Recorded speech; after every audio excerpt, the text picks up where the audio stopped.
Hello, viewing world. I'm Bill Nye, the History Guy, and today we will be showing the history of the Cold War, Part 1. So stay tuned.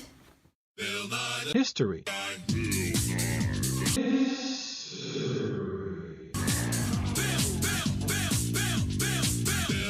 History. History. History. Inertia is a property of matter.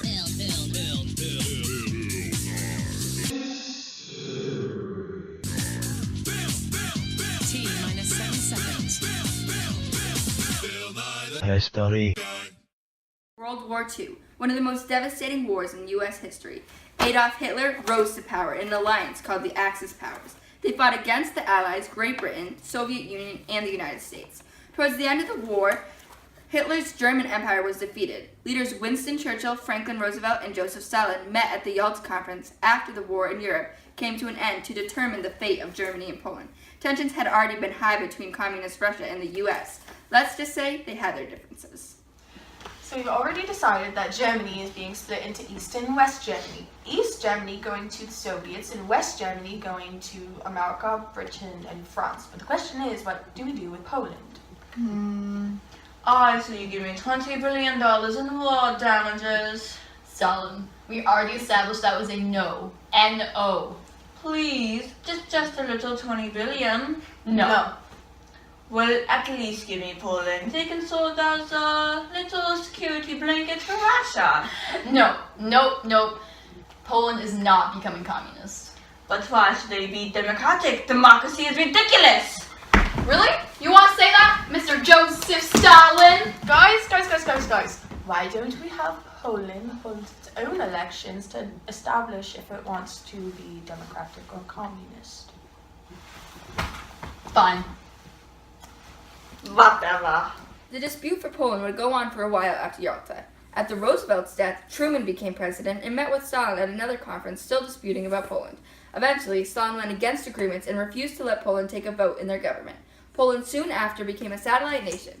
Stalin continued to spread communism around Europe, forcing it into Yugoslavia, Finland, East Germany, Czechoslovakia, Romania, Bulgaria, Albania, and Hungary. Stalin predicted the ultimate triumph of communism over democracy, and Churchill disagreed. He gave his Iron Curtain speech stating that communism would not spread further.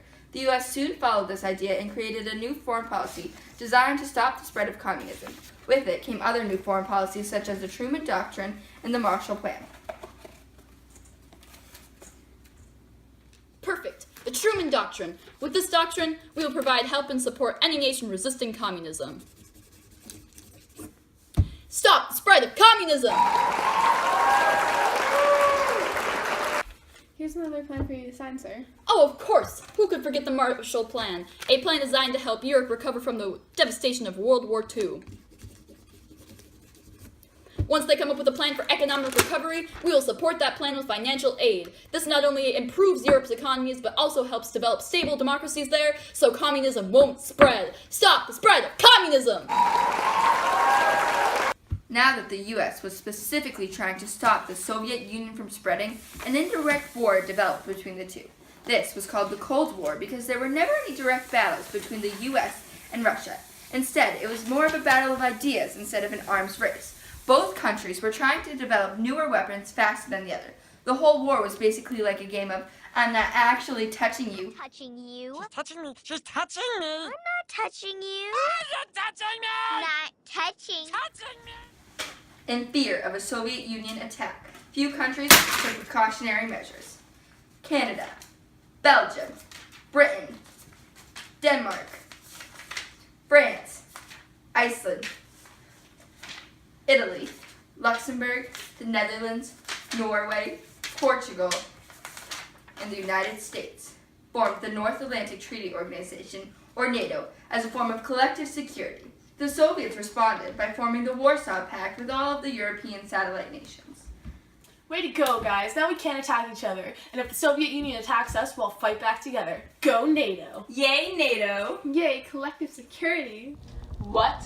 Those blasted countries formed a pact against us? How could they be so rude? Satellite nations, form a collective security pact with me right now! I feel scared. I feel pressured. I said now! Yes, Russia!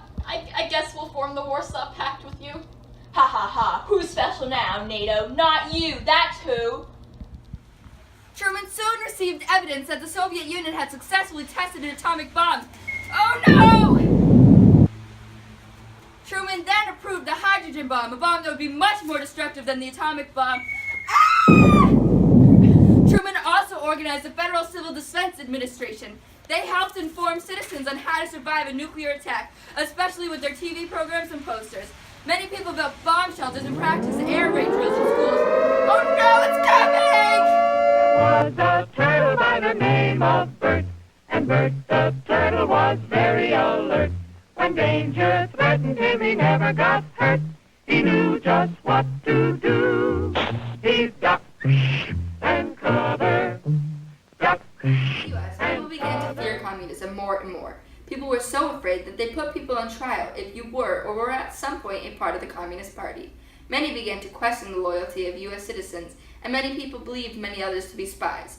Congress formed the House of Un-American Activities Committee, known as HUAC, to investigate disloyalty in the United States. Since movies were a big influence, people started to believe that some had communist influences and sent HUAC after them. The outcome of this was a list of people not to hire that employers sent around called their blacklist. Senator McCarthy fed into America's fear of communism by making a list of people in the State Department that were supposedly communist spies. Here in my hand, I hold a list of at least 200 people who are working for the state as communist spies. What? That's ridiculous. There cannot be that many people. Okay, fine. There's only 57 names on this list. You know, that settles it, guys. McCarthy can't be lying. Because even though he never showed us his list, his word must be true. Let's go, guys. McCarthy! McCarthy! McCarthy! McCarthy! McCarthy! McCarthy! Oh, wait a minute. Throughout the 1950s, the nuclear arms race was of critical importance to both the USSR and the United States. By 1952, nearly 7 years after the first atomic bombs were dropped, the U.S. detonated the first hydrogen bombs. Threatened by this, the Soviet Union developed their own hydrogen bomb. In 1953, after fighting back and forth between these nuclear advances, each country adopted the nuclear deterrence theory. Overall, this deterrence theory was a strategy of making power of a certain nation appear to be so powerful that the enemy wouldn't want to strike back due to fear of retaliation. Well, look at us. We just tested our first atomic bomb. Oh please, that's nothing like the hydrogen bomb that we just made. Atomic bombs are so 1940s. Yeah, well, looks like we have a hydrogen bomb now, too. Beat that. Sir, how do we beat that? I don't know. I'm gonna have to think about that for a second.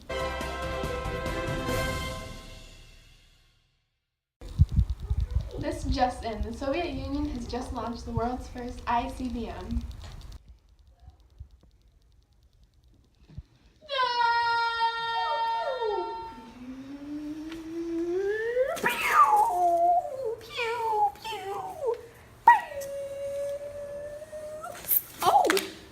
You startled me.